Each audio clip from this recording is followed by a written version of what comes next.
Hello, friends. Welcome back to our Dream Big Nation podcast. I'm Lisa Williams, your host, and I'm so excited to bring the story of my new friend, Miss Dee Dee Cox, to our listeners.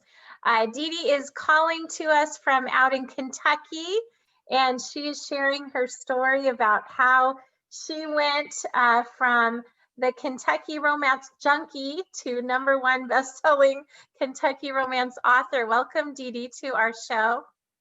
Hi. Hello, nice to see you. So why don't we just jump right into it? I know you and I have already gotten to know each other a little bit.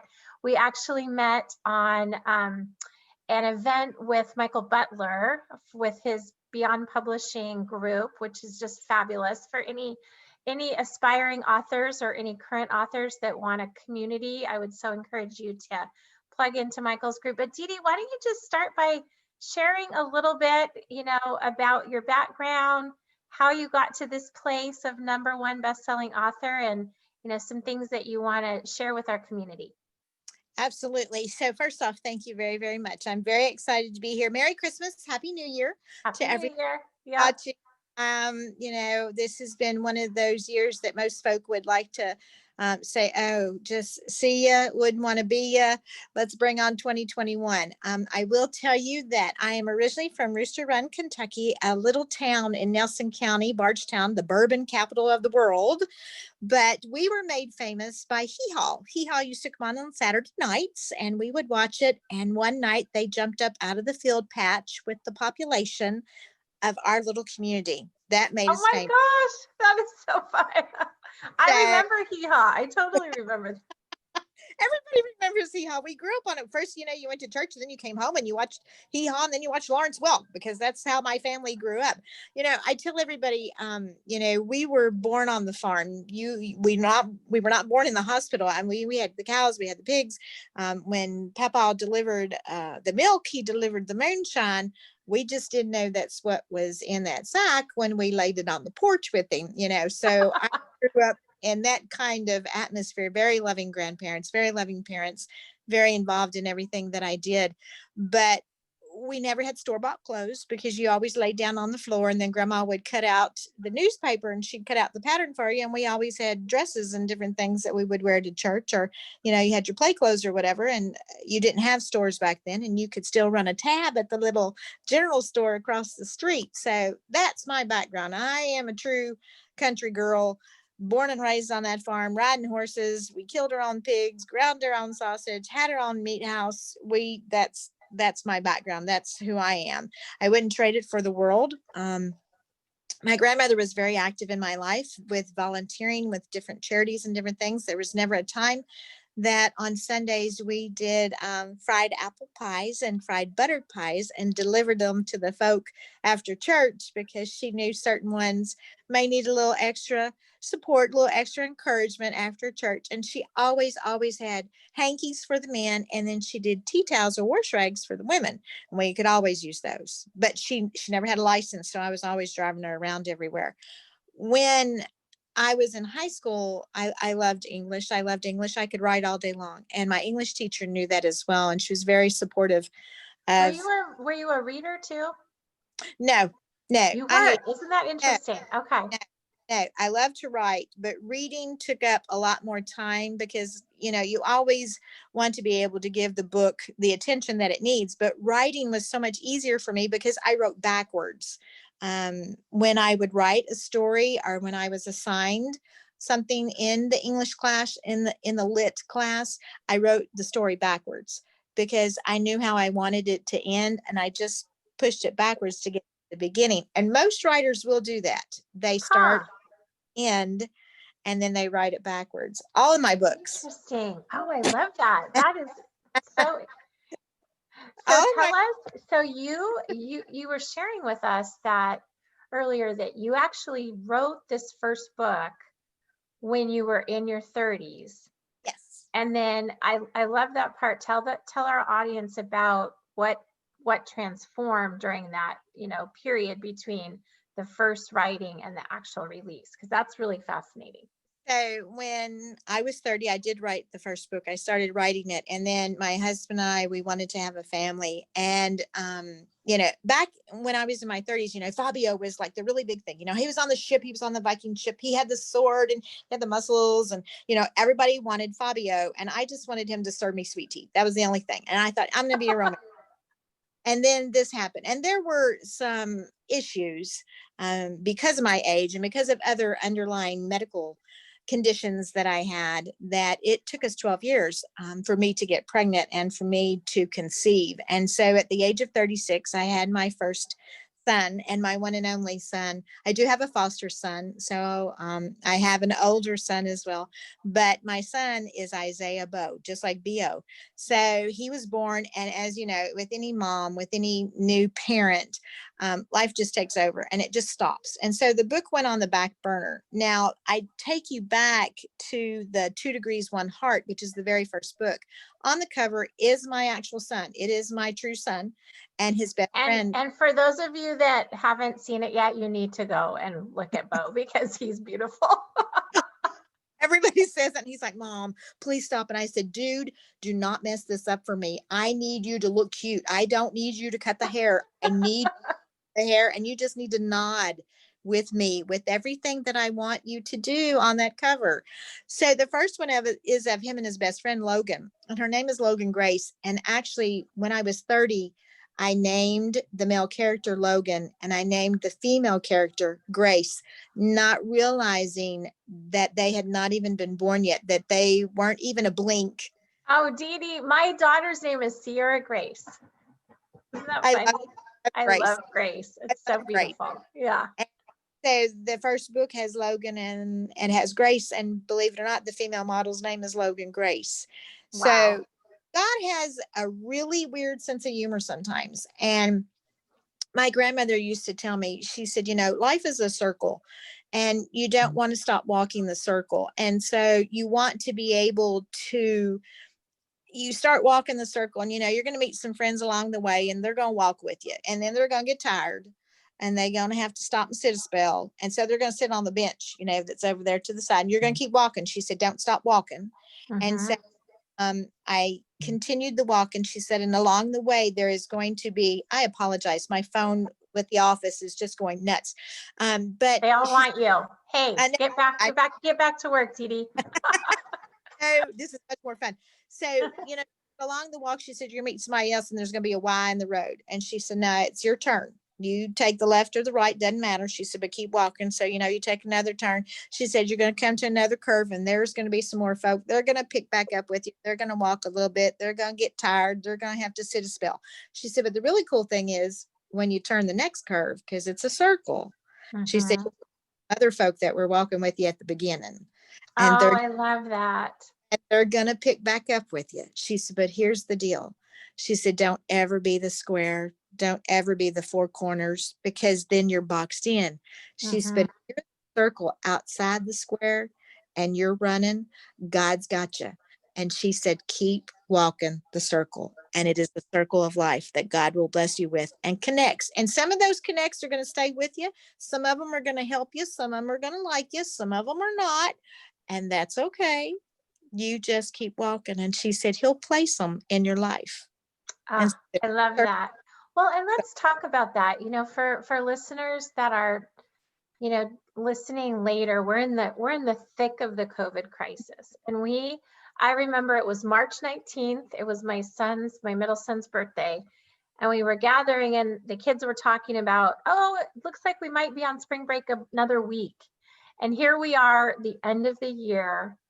California, we're on total lockdown again. And so many families are finding themselves, what is this? I don't even want to say new normal, but next normal, right? And you talk about continuing to walk that circle of life. What would you tell people, how would you encourage people right now that may be feeling in that box, right? And not seeing a way out and just feeling really, really trapped? What would you say to those people? I know that I have felt that way during this pandemic because my mom has the onset of dementia. So this whole from March to when you and I right now current, it's been a bit of a booger. I do lean on him. I do say the Jabez prayer, but I love you that know, one.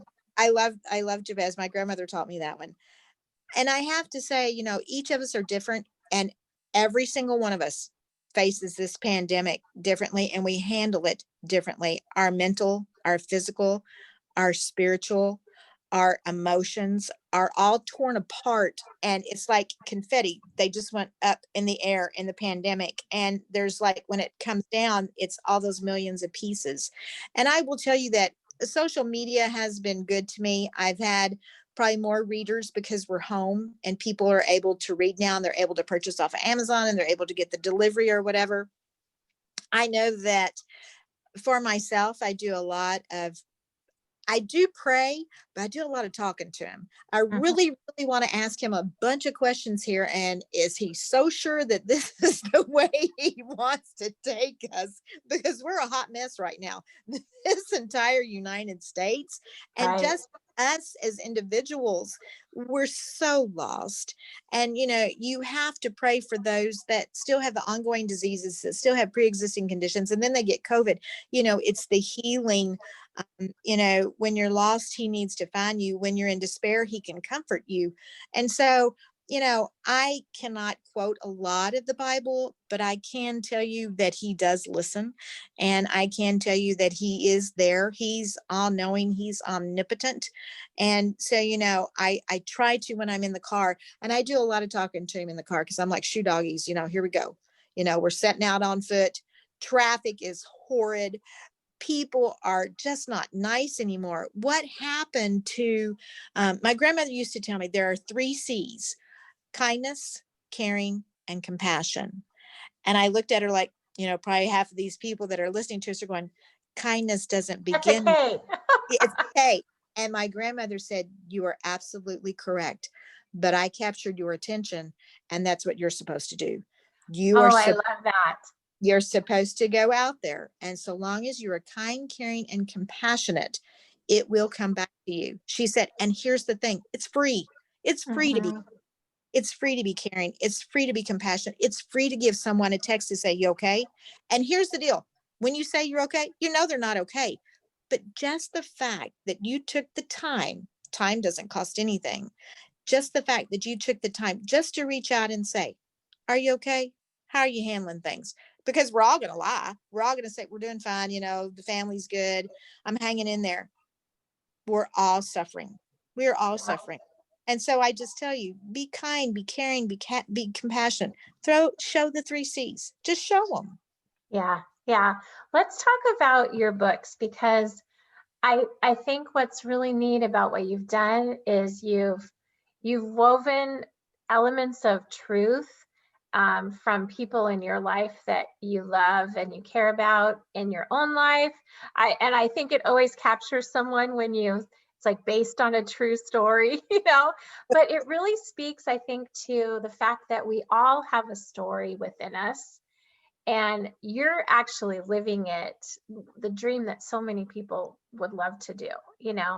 And so let's talk about how you bring those stories to life, and just maybe a couple of examples of what that looks like for you. Well, I will tell you, when I wrote The Perfect Christmas, it was at Christmas time, and I wrote it based on the fact my grandmother was very inspirational and very instrumental in my life. And at Christmas, she always made us mittens out of Papa's sweaters and stuff. And in actuality, I lost a pair of those mittens, and I was devastated. Now, she made me handmade aprons, also Barbie doll clothes, dresses of my own or whatever. But she made those mittens, and Papa had passed away. He passed away in 1973. So she made mittens for me, and I lost them and I couldn't find them. And I was devastated. I thought I was just going to die because one, it was from her. She had handmade it. Two, it was part of his sweaters, that was the last thing that I had. And so in That Perfect Christmas begins the search for those mittens, because it brings true love at the end, because the mittens were left on the table. She thought she had lost them. She was never going to find them. They were her grandmother's. And he finds them and he picks them up. and then the search begins for who owns mittens. Oh, I So love it.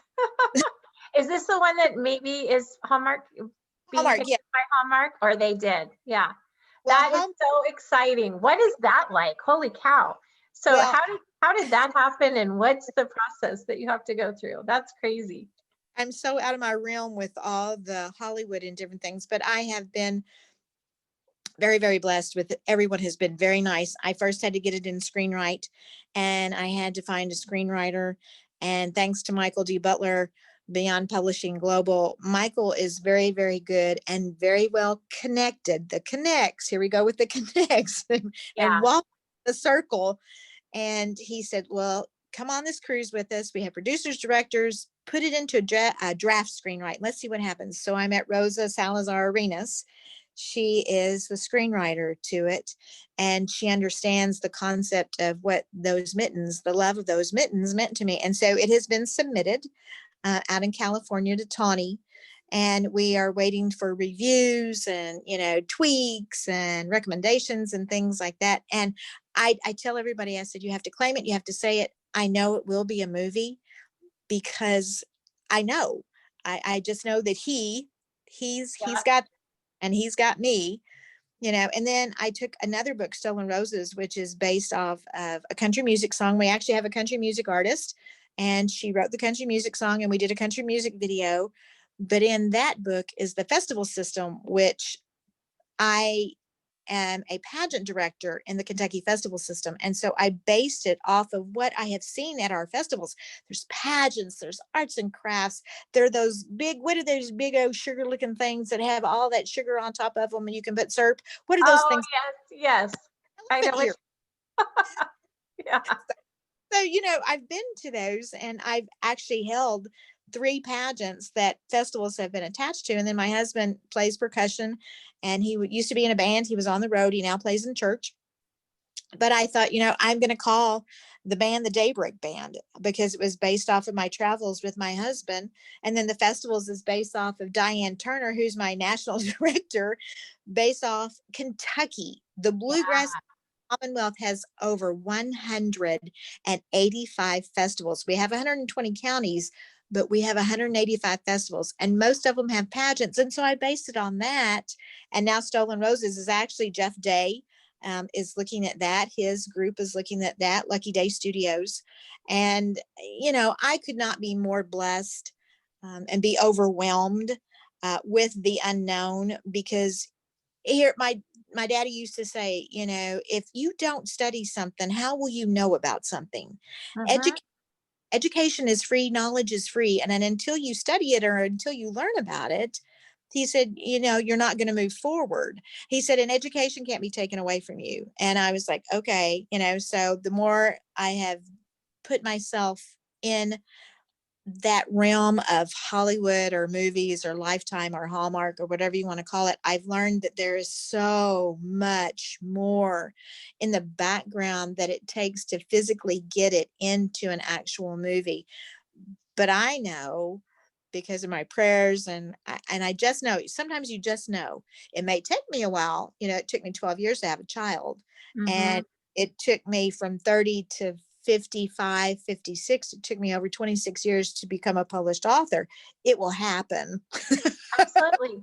Well, and let's talk about that, because, none of us ever took that class, what am I meant to be when I grow up? And I think so many people, they go, I was interviewing a gal I just love, Deb Erickson, the other day, and she was talking about, it's like you go to college or trade school or whatever, and you obtain this certificate or this degree, and it's like, okay, the education box is checked. And yet I agree with you, we're meant to be humans becoming, not just humans being. And I can speak from experience. I stopped growing for a long time, and when I woke up and started saying yes to different things and learning new things, it was uncomfortable at first. And so talk about that, because I think that is something often that holds people back from creating change in their life, And people, because you just said it. People don't like change. they don't People like like, change, and they don't want to be, they're so used to their comfort zone. of safety. But tell us about, in your opinion, the generosity and the abundant nature of this world that you've stepped into, because I found it just miraculous, unbelievably so. Well, I will tell you that a lot of my connections have been based on my charitable and my volunteer work. I served on the board of over 26 years for a dream granting organization. We granted dreams to chronically and terminally ill children, and I was the chairman of fundraising. So I had to ask for money. Now, I tell everybody, there's only one or two things that you're going to say to me, yes or no. And if you say Yeah. no, I'm going to move on. People hate that. People hate that because they don't want to be told no. And, when you come out of your comfort zone, people like routine. People like to be in control of their routine, and people don't like to change the routine because that means they don't know what's going to take place next. Yep. So I sort of kind of said the Jabez prayer, and I was like, okay, where am I going to jump to? And so he opened the door. After 26 years, I thought, I'm going to write the book. I'm going to finish the book. The whole thing was to say, I'm going to do it. And then I posted it. So when you And was post, there something, Dee Dee, that had, what was the trigger, do you think? Was there anything that triggered that final, like, okay, I'm going to write it? Was there an event that happened, or there, was it just time? no, it was, I had been reading some of the Silhouette Harlequin romance books out there, and I have friends that actually work at Harlequin. And, I started digging just to say, what's going to happen here? Should you write this way, or should I contact somebody, or what needs to take place? And so I did research. I started researching, and I have a very dear friend. She was my son's preschool teacher, and she wrote a book, and she wrote a children's book. And I called her and I said, who's your publisher? And she could not say enough about Michael. And so I thought, okay, Who was that? Do I know her? her name, oh goodness gracious, Not she's Angela Lee, is it? No. no, she wrote the book about a little duck, Winston the duck. And Oh, I remember hearing about this one. Yeah, I can't remember her name. her name is Christina Driesbach. If anybody wants to, written another one, and she actually won an award for Winston. She's very faith-based, and it was a very, very inspirational children's book. And so I started talking to her. She said, calling. So I thought, okay, I'm gonna check the dude out. So I started calling, and he was very, very informative. And I am very OCD and very ADD, as you can tell by talking to me. And I had 1,001 questions, and he answered every Every single single one. one. And I thought, okay, I'm going to pray about it. So I prayed about it. And then I said, okay, let's do this. And so I did. What was the worst thing that was going to happen? That, nobody would buy the book? Right. But here's the thing, I did it. I wrote a book. Oh, imagine. I mean, when I first started interviewing authors, I was thinking, wow, wouldn't it be so cool if I had a book that my grandpa wrote right now? And even if it was just for me, I think it's phenomenal. And I think one of the things that I love about this community is it's such a group of people. Talk to our tribe about the importance of finding a group that lift you up and Mhm. that support you in a common goal. And you know, there's groups of people in our lives. We all have them that maybe we don't necessarily feel like our life giving all the time, if that makes sense, versus those that when we spend time with, they just fuel us, right? Tell us about that group of people for your life and how the importance of that. I do have one. My husband, just by the way, I do have a wonderful husband, 35 plus years. We've been married. He does the nodding head syndrome too. Honey, if that's what you want to do, okay. If you're going to use our son on the book, okay. My son does the same thing. Okay, mom. But I have this one very dear friend. Her name is Eileen Hornback. And we have been friends for a good number of years. And we talk every morning, and we solve all the world's problems, and we encourage each other, and we whine and moan and groan, about what's taking place and how we're going to take care of it. But when I wrote the book, and it's her daughter that's on the first cover, it is Logan Grace that's on that first cover. And she said, I never thought you would do it. And I said, and now it's your turn. She finished. Wow. And I took her on the cruise with me because I said, if you don't do this, it's not going to happen. What You is have this cruise that you're talking about? I need to come to on that cruise. That sounds fun. come into your. And Michael took Eileen, he had a scholarship and all this good kind of stuff. We met so many famous people. Let me tell you, when she went on there, I had the kids videotape how proud they were of her, and how she was going to take this book. It's a true book based on her son's traumatic brain injury. She almost lost him. Okay. And it's called Breathe. And it's phenomenal because she leaned on purely nothing but him. That she was away from her family. He was in it. You just have to understand that love of a mother and her child, and to know that no matter what, you're gonna do whatever it takes. And she was there, and all the doctor said was, I just need him to breathe when we take the ventilator, the breathing apparatus out. Mhm. And so I took her on this cruise with me, and sure enough, it bit her. But we were able to delve into Hollywood like we had never done. You had David Kirkpatrick, who was the president of Paramount Disney. You had Jeff Archer, who was Sleepless in Seattle. You had Tab Murphy, who was the Hunchback of Notre Dame. You had Jocelyn. I'm trying to remember. Jane Sibbett from Friends was on. Uh-huh. Jane had her daughter. Wow. Yeah. You had Rosa Salazar Arenas, who we met, who actually won an award for her writing in Mexico, in Spain. So, I mean, you took that, and when you came back, she looked at me, and we both hugged each other, and we both cried, and we said, we can do this. Yeah. It's not that difficult. And like I said, we wrote backwards because she knew the outcome of what Mhm. her son. I knew that at the end of the first book, I knew what needed to take place at the second book. But in order to get the third book, I had to end the second book. So I wrote backwards. So most Oh, authors will. that is so fascinating to me. I have a question for you. So I've, through the grace of God, have a beautiful blended family that we have raised together, my ex-husband and I. So how would you go backwards on that? Would you just start with, this is what we've created, but hey, let me show you what had to happen to make this? Is that what you mean? Well, when this next series, the 5 books that I already have the titles. I Okay. already, I already have the ending of each one. This last book that I just did, the 5th book in the final 2 Degree series, it ends because it was dedicated to rescue, because I do rescue bulldogs. At the end of the book is a young lady who finds a pup.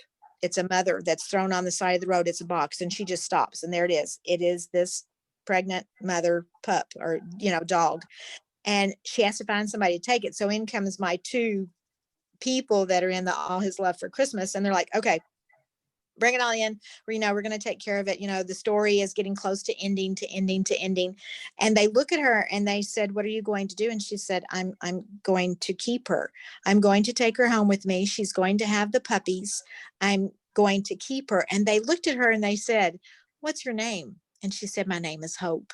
And both of my male and female heroines in the Oh, 5th I book just got the shivers. I love that. looked at each other and go, of course, Yeah. how it ends. But I take Hope into the next book, and it's called, It's the foreshadowing effect. yes, and it's called The Fraternity Leave, FURTERNITY. Fraternity Leave, but she's got this pregnant, dog, and she doesn't know what to do with it. And her boss is evil, evil, evil, evil. And so she tells him, she says, I have to have fraternity leave. I have, and so that begins. Oh, I Now, love it. That's awesome. I know the ending of this book because leading into it for Christmas, I have Sugar Cookie Kisses, and it's based on rescue as well. So I have Oh all the my time. gosh. I know. It's just You have unbelievable. so much coming. I can't wait. It's going to be so fun. So God's been good. We all are going through something, and we have so many friends that have lost their parents to COVID, and we have so many friends that we have actually lost to COVID. And you pray daily, sweet Jesus, Yeah. tell me touch, tell me who to pray for, tell me who just needs an uplifting message, tell me who needs to know that I'm thinking about them. And then in all that is your life. And it is very overwhelming. And it has been overwhelming for me to know that I have 5 books that I'll be working on in the next 2 years. And we're going in a different direction. Michael says, this is going to be good. It's going to be okay. We got this, and it's even more incredible that I created my own Fabio because they're hashtagging Fabi Bo, Right. and so there he I is. have one more question, and I can't believe we're almost out of time. I wanted you to tell me about this hashtag just as, what is it? Just for us, or Is it more than it's just? more than just. It's more than just. Tell us about that. I'm intrigued by that. Okay. So in the pageant industry, I have been involved in the pageant industry for almost 18 years. I competed at the age of 40. I was the oldest contestant in the Mizra's Wow. Kentucky. The Mizra's had a ball. Girl, I had that whole swimsuit thing going on. I had the dolly part. My husband just could not believe when I walked out on stage in a swimsuit. He was like, holy smokes. Everything was fake. Okay. It was okay. It was good. I enjoyed it, loved it. Out of that fell my connection with Diane Turner, the festival system. We actually have service, community, volunteer. And so we sat down one day and we said, how can we help the festival system to grow nationally, to grow statewide, to grow in other states? And we both looked at each other and I said, sometimes it's more than just about the sash. It's more than just about the title of whether you're, Little Miss Bluegrass, Little Miss Kentucky, Mrs. Kentucky, all the systems that are out there. And I told her, I said, it has to be about, it's more than just, it cannot be about winning. It has to be about the servant's heart. It has to be about service. And so I told her, I said, let's hashtag it. We actually have it patented. The festival system owns that hashtag. It's more than just, but I always leave everybody with his word, and it's in all my books. I quote God in my books. I quote scripture. It's Acts 20:35. I And, love that verse. I saw that was your life verse. he's preaching that, and it's so easy to do. And most people don't realize, how easy it is to do, or what you can do to do that, because it is so much better to give than to receive. Because when you give, the blessings come back tenfold. So it's just, and I live by that Acts 20:35. And that was something that my grandmother, instilled in me. My dad instilled it in me, my family. There are so many that are hurting, so many in need, so many that want, and God will provide. He will provide, and he'll provide you a way to give back. I love So, that. And like you said, even if all you can give is a smile or a hello, I'll tell you, my father is a widow. We lost my mom about a year and a half ago, and he said to me the other day, went to his coffee shop, and he's like, it feels so good when someone knows your name and calls you by your name, because my and mom did it. he does And that. and God, and he does that exactly. So I'm going to read the verse that she's talking about, Acts 20:35.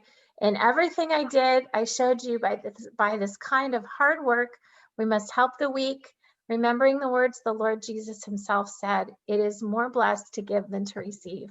And Dee Dee, you have been amazing. You have given so much to our tribe. I'm so grateful and blessed to have met you. And I can't wait to get to know you more through this new group that I'm becoming part of as well. So thank you. Bless you in your new wait, year.